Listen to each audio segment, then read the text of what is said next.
Hello, I am Sunil Guleria and इस video में हम सीखेंगे इफ़ का यूज़ हम पीएचपी में कैसे कर सकते हैं। हम एक पीएचपी फाइल क्रिएट करेंगे और उसमें हम यहाँ लिख देंगे that is use of if statement and then body part में जा सकते हैं हम, और बॉडी पार्ट में आप कोई HTML की लाइन लिखना चाहते हैं, so that you can write here let's suppose H3 and you can write here use of if statement in PHP। यहाँ हमें PHP कोड लगाना है, तो हमें question mark then PHP then question mark and tag close.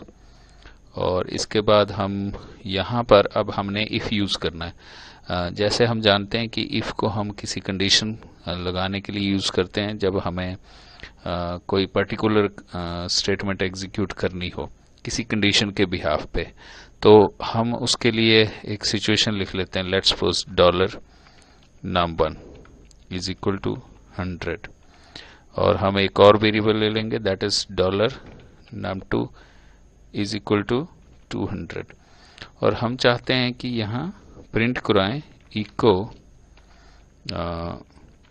First number is greater than second. या तो हम ये प्रिंट कराना चाहते हैं या हम चाहते हैं echo second number is greater than first. हम ये चेक करना चाहते हैं कि इन दोनों में से कौन सा नंबर ग्रेटर है। अगर हम इतना सा करेंगे तो क्या होगा कि आप इसे कंट्रोल S करें, सेव करें, और सेव जैसा आप जानते हैं कि आपको सेव जो है वो जहां आपने बैम्प इंस्टॉल किया वहीं सेव करना आपने। सो बैम्प में चले जाएं एंड बैम्प में www, और www के बाद आप किसी पर्टिकुलर फोल्डर में सेव कर सकते हैं। लेट्स सपोज गुलेरिया, और गुलेरिया में हम यहाँ कहीं अपना पेज सेव कर सकते हैं। फॉर एग्जांपल आज हम यहाँ सेव कर देते हैं that is June and today is June 16। Enter press करेंगे, या हम नाम देना चाहते हैं जून 16 इफ स्टेटमेंट।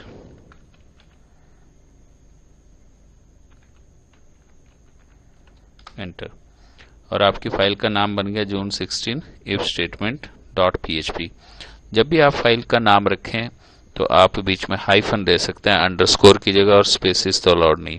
अब हम इसको एग्जीक्यूट करना चाहते हैं तो हम अपने सर्वर को चलाएंगे दैट इज लोकल होस्ट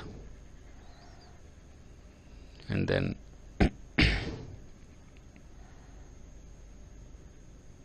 यहाँ पर हमारे पास ये लोकल होस्ट आ जाएगा।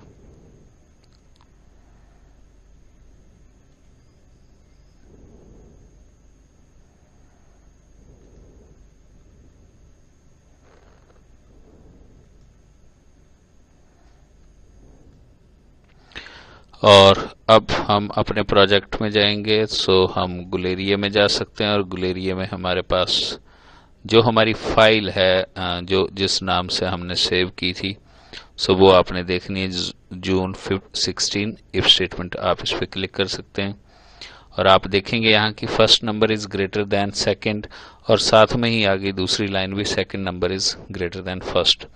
सो जब भी हम प्रोग्रामिंग में देखते हैं कि जब हम कोड लिखते हैं या कोई लाइन लिखते हैं तो वो सीक्वेंस में एग्जीक्यूट करता है कोड को। पहले ये लाइन चलेगी, फिर ये चलेगी, उसके बाद ये चलेगी, और उसके बाद ये भी चल जाएगी।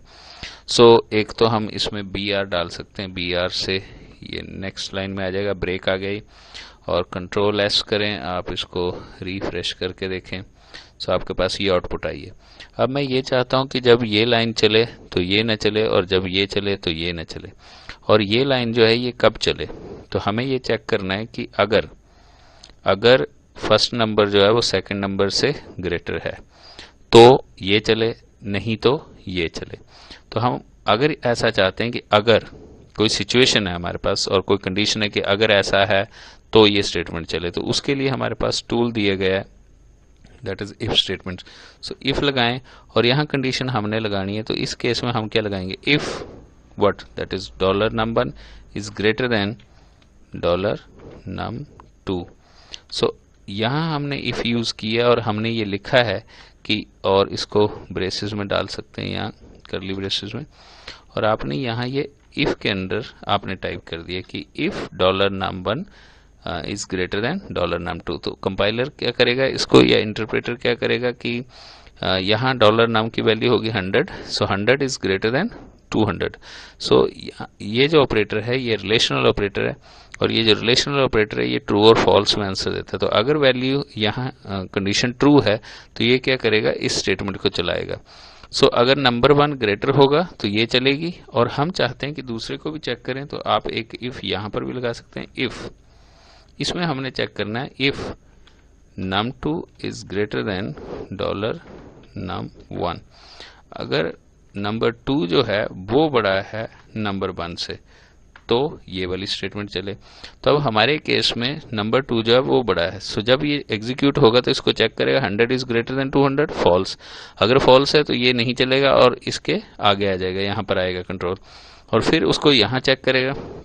सो यहाँ हमारे पास क्या है कि नंबर 2 जो है that is greater then number 1, सो ये ट्रू हो जाएगी, ट्रू हो जाएगी तो ये वाली स्टेटमेंट चल जाएगी। सो इससे इफ से हमारा ये बेनिफिट हुआ कि ये वाली स्टेटमेंट हमारी एग्जीक्यूट नहीं होगी और ये वाली एग्जीक्यूट होगी। हम इसको कंट्रोल एस करते हैं और इसको रिफ्रेश करके देखें आप, तो आप देखेंगे कि आपकी जो फर्स्ट स्टेटमेंट है वो एग्जीक्यूट नहीं हुई है और आपकी second number is greater than first.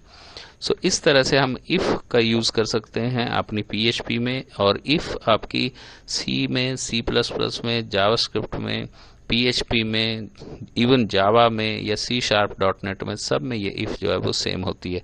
सो इसलिए इफ को समझना ज़्यादा जरूरी है।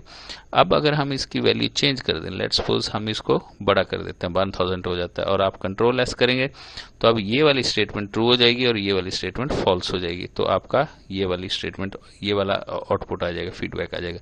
कंट्रोल एस करें, ऑल्ट टैब और F5, तो आप देखें first number is greater than second. इसकी बहुत सारी और एग्जांपल्स भी हैं, लेकिन अभी हम छोटी छोटी एग्जांपल से समझेंगे कि इफ का क्या रोल है। बाकी कॉम्प्लेक्स प्रॉब्लम्स में भी इफ को यूज किया जा सकता है। Thanks for watching.